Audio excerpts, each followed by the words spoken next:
네, 오늘 우리 주시는 말씀 함께 찾도록 하겠습니다. 로마서 10장입니다. 신약 성경 로마서 10장 13절에서 15절까지 말씀입니다.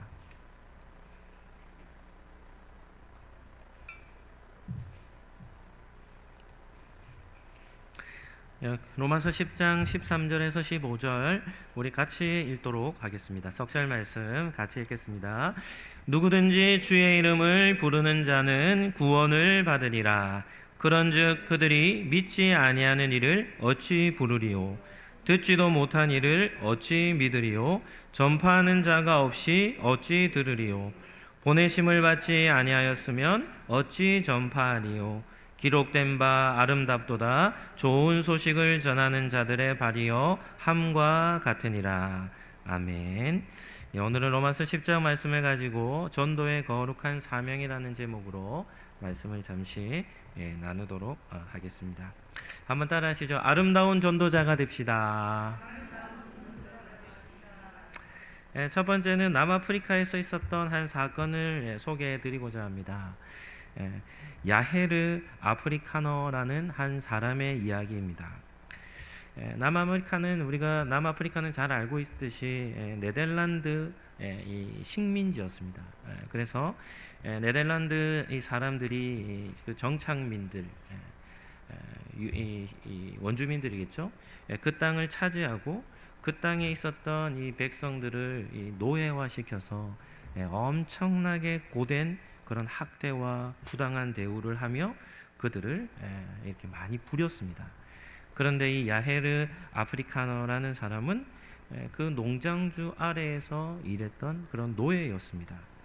그런데 이 주인이 너무나도 심하게 박해하며 약탈하자 참지 못하여 자기 동료들과 함께 주인을 살해한 이후에 조직을 꾸려가지고는 어떻게 하냐면 그때부터 약탈자가 됩니다. 그래서 네덜란드 사람들을 공격하며 아주 잔인한 학살을 행하기 시작한 것이죠. 그래서 남아프리카에서 이 아프리카너라는 이름은 약탈자의 이름으로 아주 유명해졌습니다. 그리고 남아프리카 정부는 엄청난 보상금을 걸고 이 아프리카너를 잡아오기를 명령했죠. 그래서 사람들에게 그는 아프리카의 바알세불이라 불릴 정도로 악명 높은 삶을 살았습니다. 그런데 1817년에 젊은 선교사님입니다. 로버트 모펫이라는 선교사님이 그 땅에서 선교를 하는 가운데 하나님이 그런 마음을 탁 주시는 겁니다. 무슨 마음인가 하면 이 아프리카너에게 가서 복음을 전하라 라는 마음을 주신 겁니다. 그래서 그 마음을 하나님께 받고는 이 모페 선교사님이 제가 아프리카너에게 가서 복음을 전하겠습니다 라고 얘기하니까 주변 사람들이 다 뭐라고 했겠습니까? 다 뜯어 말리는 겁니다. 그 사람에게 갔다가는 선교사님 그 자리에서 바로 죽임을 당할 겁니다. 한 농부는 이렇게 말합니다. 그놈은 당신의 해골을 술잔으로 만들 것이고 당신의 살을 이 북가죽으로 만들어서 사용할 겁니다. 왜냐하면 이 아프리카나가 얼마나 이 포악한 사람인지가 이 소문이 났기 때문이죠. 그렇게 주변에서 만류했음에도 불구하고 모페 선교사님은 그에게 복음을 전하고자 하는 그 마음을 꺾지 않았습니다. 그리고 모페 선교사님이 떠날 때 모여있던 교회 공동체는 어떤 마음이었겠습니까? 장례식을 치르듯이 다시는 보지 못할 것이다 여기고 장례식을 치르듯이 통곡하며 서로 이별을 한 겁니다. 그리고 모페 선교사님은 아프리카너의 진영에 이렇게 도착합니다. 순교자적 마음으로 가지 않았겠습니까? 그런데 그 진영에 들어갔더니 아프리카너가 생각보다 차분하게 이 선교사님을 맞아준 겁니다. 그리고 이 아프리카너가 모페 선교사님을 며칠 동안 가만히 주시해 보고는 그가 매일마다 말씀을 읽고 살아가는 삶을 보며 그에게 손을 내민 겁니다. 그래서 모페 선교사님과 이 아프리카너 공동체가 그때부터 매일마다 성경을 읽고 그리고 이 성경의 말씀을 따라 그들을 교육하기 시작했죠. 그랬더니 이 사납고 약탈자였던 아프리카너가 점점 변화되기 시작했습니다. 그리고는 복음의 빛 앞에 이 아프리카나가 딱 섰을 때 이 아프리카나가 어떻게 해서 약탈자가 됐습니까? 주인의 포악한 행포 때문이었습니다. 그래서 자신의 억울함과 복수심 이런 걸로 행했던 큰 죄를 깨닫고는 저 같은 죄인도 하나님의 자녀가 될 수 있습니까? 라고 하며 그가 진정 회개의 자리에 서게 된 겁니다. 그리고 2년 뒤입니다. 1819년에 모페 선교사님이 아프리카너를 데리고 어떻게 하냐면 사람들이 거주하는 마을의 모습을 드러냈습니다. 그랬더니 사람들이 두 가지를 보고 놀라는 겁니다. 첫 번째는 무엇에 놀랐겠습니까? 모펫 선교사님이 살아있다는 사실에 놀랐습니다. 왜냐하면 모펫 선교사님이 그 지역을 떠난 이후에 사람들에게 무슨 소문이 돌았겠습니까? 모펫 선교사님이 아프리카너에게 처참하게 죽임을 당했다는 소문이 돌았죠. 한 2년이 지났으니까 이미 죽은 사람처럼 여겨졌는데 모펫 선교사님이 살아있는 것에 놀라고, 또 하나는 이 아프리카너가 온유한 모습에 놀랐습니다. 그리고는 결국은 아프리카너의 이런 회심을 사람들이 인정해 주었고 현상 수배범에서 자유롭게 되어서 그때부터 아프리카너가 모펫 선교사님 곁에서 평생을 선교의 동력자로 사역을 했다는 그런 이야기입니다. 우리의 삶 속에 있어서 가장 귀한 열매는 무슨 열매이겠습니까? 구원의 열매입니다. 이보다 더 값진 선물은 열매는 없는 것이죠. 우리도 행복축제를 준비하면서 우리의 삶 가운데, 우리의 기도 제목 가운데 우리의 마음에 두고 있는 그런 영혼들, 그런 사람들을 위해 기도할 때 이와 같은 귀한 열매가 맺히는 그런 복된 기간이 되기를 예수님 이름으로 축복합니다. 한번 따라 하시죠. 기도하며 전도합시다. 두 번째는 전도의 거룩한 사명입니다. 우리가 오늘 읽은 본문은 로마서 10장입니다. 로마서 10장은 이제 로마서 9장과 11장 사이에 이런 가교의 역할을 하는 중요한 장입니다. 로마서 9장에는 하나님의 주권적인 선택을 바울이 전합니다. 영원전부터 작정된 사람들 하나님이 선택하시고 부르신다는 것이죠. 그리고 로마서 11장에는 이스라엘의 회복을 얘기합니다. 하나님의 주권적 선택과 이스라엘의 회복 사이에 우리가 오늘 읽은 로마서 10장이 위치하는데요. 그 내용의 핵심은 무엇인가 하면 구원의 보편성입니다. 구원의 보편성. 그리고 그와 더불어 복음 전파의 필요성에 대해서 말씀을 하고 있는 것이죠. 첫 번째는 구원의 보편성입니다. 누가 구원을 받을 수 있는가? 구원받는 대상은 누구인가? 이런 질문을 던진다면 우리 13절 말씀 우리 같이 한번 읽어보도록 하겠습니다. 누구든지 주의 이름을 부르는 자는 구원을 받으리라. 아멘. 사도 바울은 예수님을 만나기 전에 어떤 사람이었습니까? 바리새인 중에 바리새인이었습니다. 이 바리새인이라는 사람은 경건주의를 추구하는 사람들로 극보수에 해당이 되는 사람들입니다. 이 앞에 극자가 붙는 거 있죠. 그냥 보수가 아니라 극보수. 이 극이라고 붙는 단어는 어떤 의미가 더 포함되냐면 행동을 하는, 다시 말하면 이렇게 폭력이라든지 무브먼트가 있는 공동체를 극이라고 단어를 붙이는 겁니다. 그래서 우리도 극보수다 이렇게 얘기하면 그냥 정신만 보수가 아니라 행동하는 보수자라는 겁니다. 그런데 바울은 예수님을 만나기 전에 극보수에 해당되는 바리새인이었습니다. 왜 그랬습니까? 예수 믿는 사람들을 찾아다니며 발견하면 잡아서 어떻게 하는 겁니까? 박해를 하는 그런 삶을 살았죠.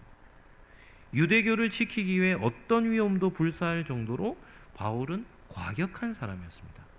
그래서 사도행전 9장 이런 데 보면 바울이 뭐에 등등하냐면 살기에 등등하여 어떻게 하냐면 예수 믿는 사람들을 잡아들이고자 하는 그런 모습을 보게 되죠.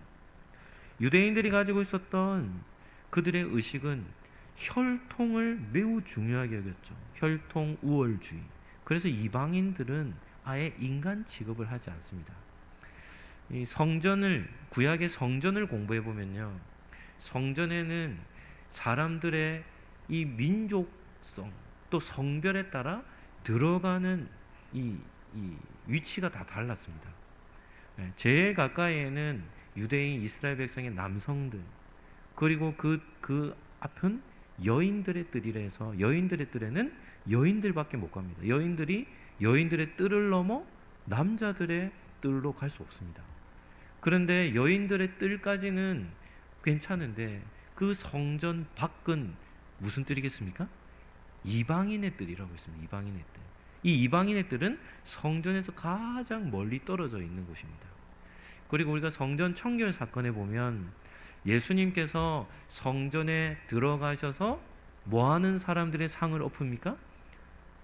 동전을 바꾸든지 또 가축을 판매하는 사람들의 상을 엎죠. 그 없는 매매하는 사람들이 머물러 있었던 장소가 이방인의 뜰이었습니다. 그만큼 유대인들에게는 이 민족적 의식이 매우 강했던 것이죠. 그런데 이런 바울이 누구든지 주의 이름을 부르는 자는 구원을 받으리라 라고 전하는 이 메시지는 유대인의 관점에서는 충격적인 메시지가 되는 겁니다. 그리고 초대교회 시대 1세기에는 로마 사회는 어떤 사회였습니까? 신분 사회였습니다. 신분 사회. 그러니까 주인이 있고 노예들이 있는 거죠. 이 로마 시대의 배경으로 한 영화 같은 것을 보면 그 시대는 엉망진창입니다.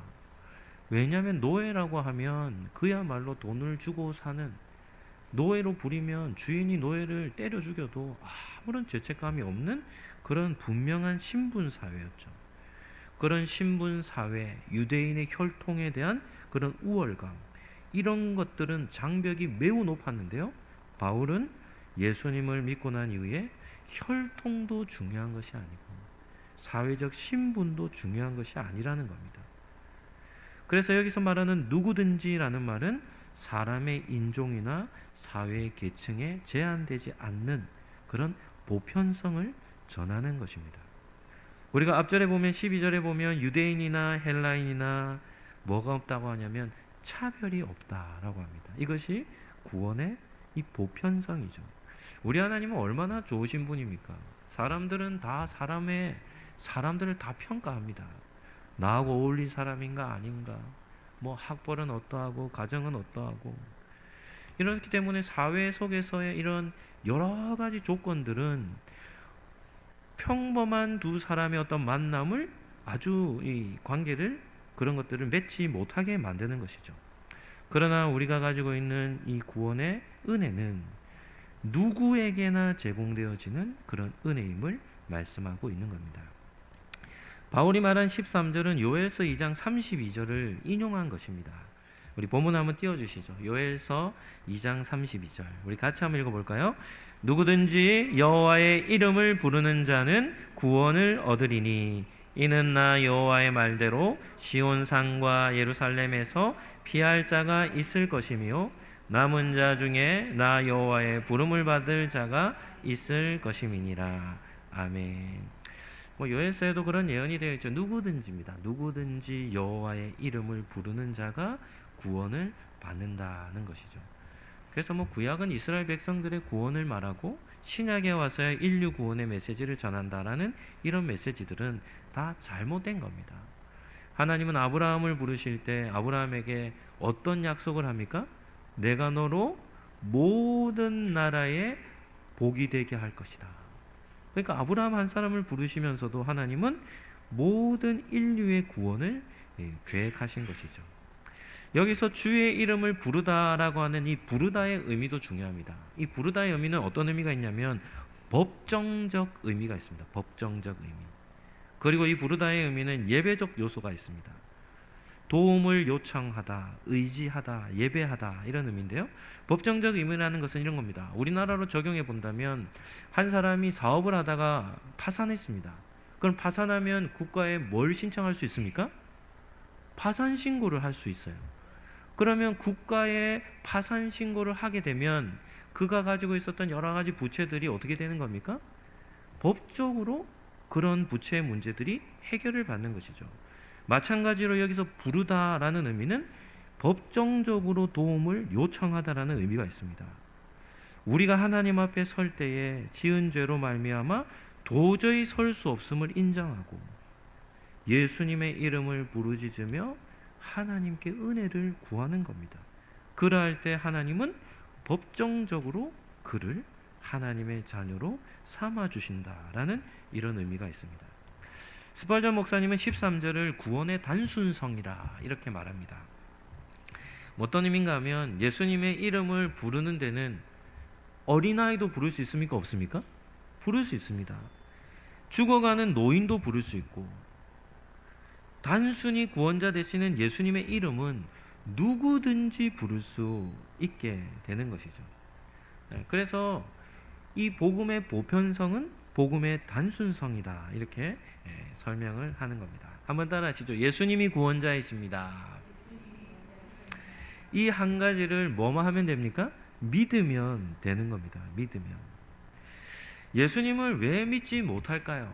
예수님을 믿지 못하는 데는 여러 이유가 있지만 그 중에 대표적인 것이 자기의 의가 가득한 사람은 예수님을 믿지 못합니다.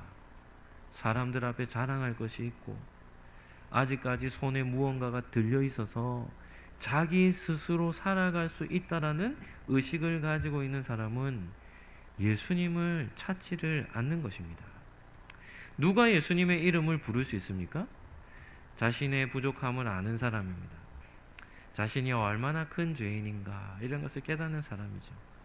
자기 힘으로는 살아갈 수 없음을 인정하는 사람, 겸손하게 자신을 부인하는 사람이 예수님의 이름을 부를 수 있는 겁니다.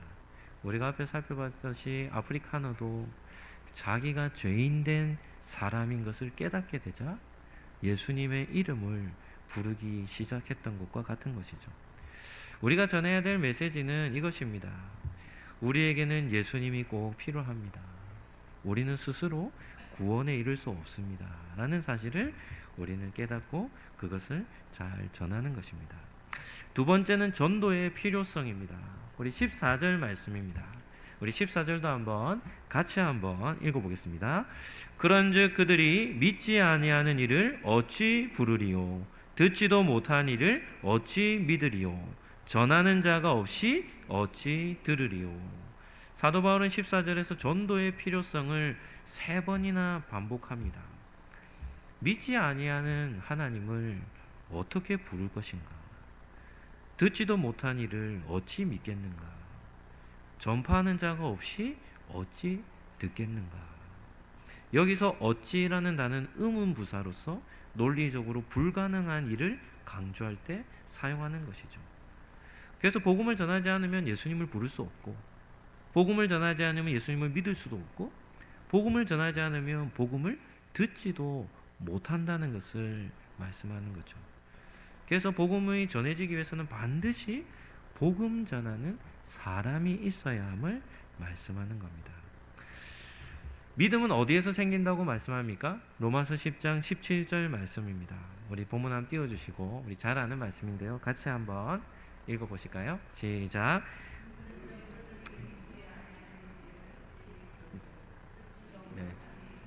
네, 우리 17절 말씀 제가 한번 읽어드리겠습니다.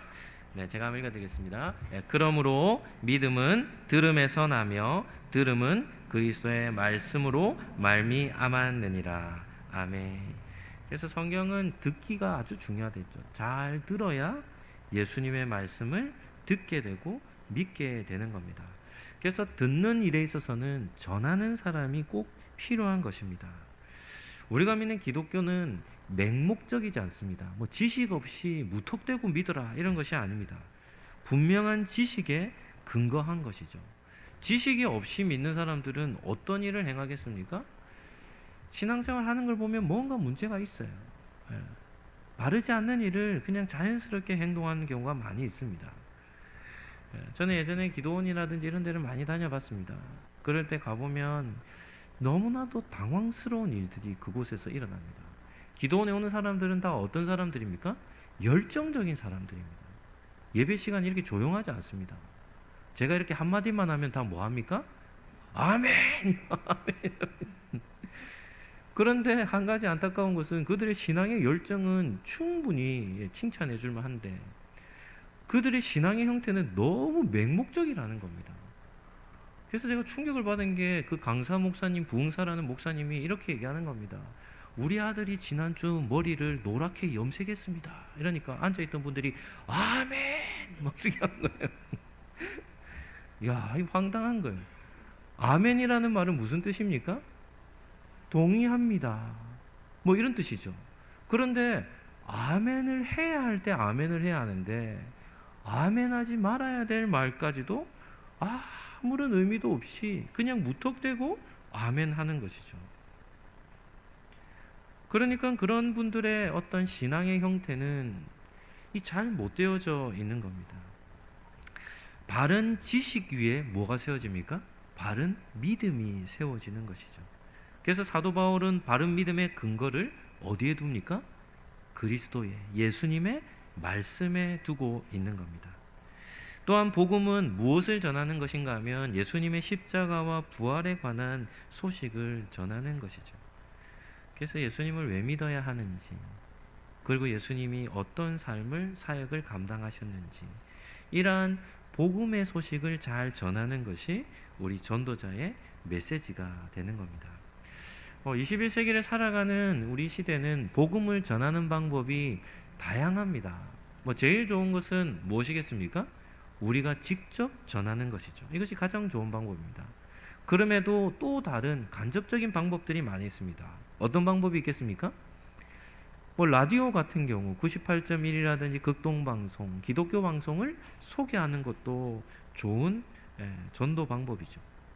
그래서 극동방송에 후원하시는 분들은 차량 뒤에 이런 극동방송의 그런 채널을 소개하기도 합니다. 또 영상으로는 유튜브 채널이나 이런 것을 소개해도 참 좋죠. 또 노래 듣는 것을 좋아하는 사람이라면 요즘은 우리 찬양이 참 음악성이 좋은 찬양들이 많습니다. 그래서 찬양을 소개시켜 주는 것도 뭐 하는 겁니까? 전도의 좋은 방법이 되는 겁니다. 또 어려운 가운데 있는 사람들이라면 요즘은 인터넷에 성경 말씀을 딱 검색을 하면 어떤 게 있냐면 이미지 안에 말씀을 이렇게 예쁘게 잘 담아놓은 그런 이미지들이 정말 많습니다. 저도 보통 이렇게 카톡을 하면 그냥 카톡만 하지 않고 항상 이미지를 같이 보내거든요.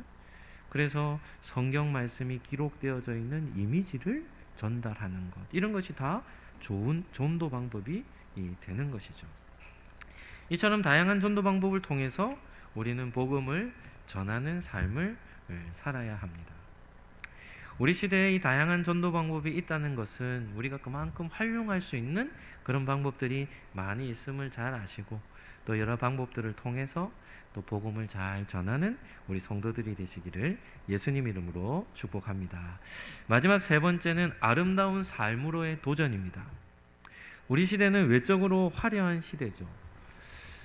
화려한 시대라면 우리가 사는 21세기가 가장 화려하지 않을까 그렇게 생각이 듭니다.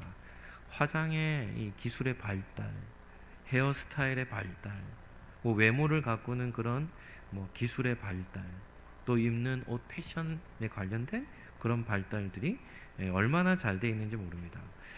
작년 연말엔가 이렇게 TV를 한번 보는데 TVN에서 했던 프로그램 하나가 있습니다. 퍼펙트 글로우라는 프로그램이 있었습니다. 혹시 보신 분 계십니까? 네. 어떤 프로그램인가 하면 미국 뉴욕의 맨하탄이라고 하는 아주 발달된 도시에 우리나라죠. K 문화죠. 그래서 팀을 꾸려가지고 거기에 미용실 샵을 하나 열어서 이제 미국인들을 불러서 뭐하냐면 화장과 헤어스타일을 해주는 그런 샵을 연 겁니다. 그래서 이제 사람들이 이렇게 신청한 사람들을 봤는데요. 어떤 사람들이 오냐면 아이를 낳고 자기를 한 번도 가꾸지 않는 한 여성이 신청을 했습니다. 그러니까 얼굴도 화장한 얼굴이 아니니까 푸석푸석할 거고, 그런 여인이 신청을 해서 와서 한두 시간 정도 화장하고 머리 스타일을 딱 바꿔주니까 비포와 애프터가 크게 차이가 나겠습니까? 적게 차이가 나겠습니까? 엄청나게 다른 겁니다. 가족들이 와서 이제 기다리고 있다가 뭐 동생이나 언니나 뭐 딸이 나오면 모습을 보고는 어떻게 할까요? 감탄을 하는 거예요. 감탄을. 그또 자기 자신도 어떻게 하냐면 그 변화된 모습을 보고 크게 놀라며 감격하는 그런 모습을 보았습니다. 그러니까 이 미용이라든지 이런 것들도 그 사람의 고유한 아름다움을 잘 드러내는 그런 도구가 된다면 충분히 좋은 가치가 있지 않을까 이런 생각이 듭니다. 이 땅에서는 우리 사람이라면 누구나 자신의 아름다움을 추구하기 나름이죠. 그러나 성도에게도 무엇이 있습니까? 성도의 아름다움이 있다는 사실을 기억하시기를 바랍니다. 오늘 읽은 본문 15절 말씀입니다. 제가 한번 읽어드리겠습니다. 보내심을 받지 아니하였으면 어찌 전파리요 기록된 바 아름답도다. 좋은 소식을 전하는 자들의 발이여 함과 같으니라. 15절에는 특히 좋은 소식, 복음을 전하는 사람들의 발이 아름답다라는 이런 표현을 쓰죠. 사도 바울 당시에 1세기 때는 사람들이 보통 다 무엇을 신고 다녔냐면 샌들을 신고 다녔습니다. 노예들은 맨발이었고 일반적인 사람들은 샌들을 신었죠. 그래서 샌들을 먼 거리를 신고 여행을 한다면 발이 더러워질 것이고 부르터기 시작할 것이고 먼지 투성이가 될 겁니다. 그런데 그러한 먼지 투성이가 된 발이라 할지라도 아름다운 발이 있다는 겁니다. 그 아름다운 발이 어떤 발입니까? 복음을 전하는 그 발. 그 발은 하나님이 보시기에 아름다운 발이라는 것이죠. 우리에게도 모든 사람을 위한 좋은 소식이 있습니다. 그래서 우리는 그 메시지를 잘 전하며 삶을 사는 것이죠. 그래서 그러한 복음을 잘 전하며 사는 그러한 삶이 성도로서 가장 아름다운 삶임을 보게 됩니다.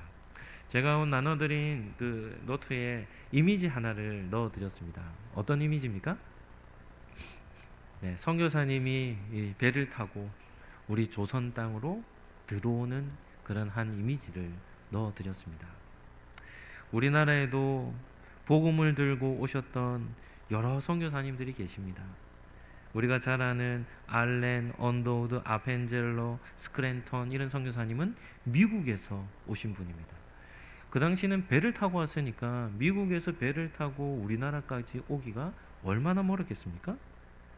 그리고 게일이나 어비슨 선교사님은 캐나다에서, 데이비슨 그리고 사무엘 모페 선교사님은 호주에서, 그리고 찰스 존 코프라는 선교사님은 영국에서 전 세계의 기독교 국가에서 우리 한국으로 그 먼 여정을 떠나 우리나라에 복음을 전하고자 오신 분들이 많습니다. 그러한 선교사님들의 삶이 오늘 본문 15절의 말씀으로 본다면 성도로서의 아름다운 삶이다라는 것을 말씀하고 있는 것이죠. 성도는 복음을 전하는 우체부와 같습니다. 우체부는 뭐 하는 사람입니까? 편지를 가지고 전달하는 사람이죠. 그래서 우리는 어떤 편지를 전해야 하는 겁니까? 하나님의 편지입니다. 성경에 기록되어 있는 하나님의 기쁜 복음의 소식을 우리는 잘 전달해야 할 하나님 나라의 우체부가 되어야 하는 것이죠. 우리나라는 복음에 빚진 나라다. 복음에 빚진 그 의식을 가지고 한 3만여 선교사님을 130여 개국에 파송한 그런 우리 한국 교회입니다. 그리고 우리가 선교하는 후원하는 선교사님들도 류창현, 정순영 선교사님 같은 경우는 30년이 선교지에 나간 지가 30년이 지났고, 최동수 선교사님은 20년, 그리고 윤은호 선교사님은 10년이 다 되어 갑니다. 오랜 기간 복음을 전하고자 그 땅에서 사역하는 그들의 삶은 아름다운 삶이라, 이렇게 우리가 평가할 수 있습니다. 2026년 상반기 행복축제를 준비하는 우리 이 기간도 저와 여러분에게도 이런 아름다운 성도의 모습이 있기를 예수님의 이름으로 축복합니다. 말씀을 정리하도록 하겠습니다. 오늘 나눠드린 작정서, 우리가 늘 하는 작정서이지만 거기에 우리 또 한 세 사람씩 또 우리가 전도의 대상, 우리의 마음에 두고 있는 사람들의 이름을 기록하시고 또 우리 한 달 기간 동안 기도하시며 우리가 그들에게 또 복음을 전하는 그런 시간이 되었으면 좋겠습니다. 예수 그리스도의 은혜와 하나님의 사랑과 성령님의 교통하심이 하나님 나라의 사랑과 평화의 복음을 전하며 살아가기로 다짐하는 우리 상록교회 모든 가족들 머리 위에 지금부터 영원까지 함께 있을지어다. 아멘.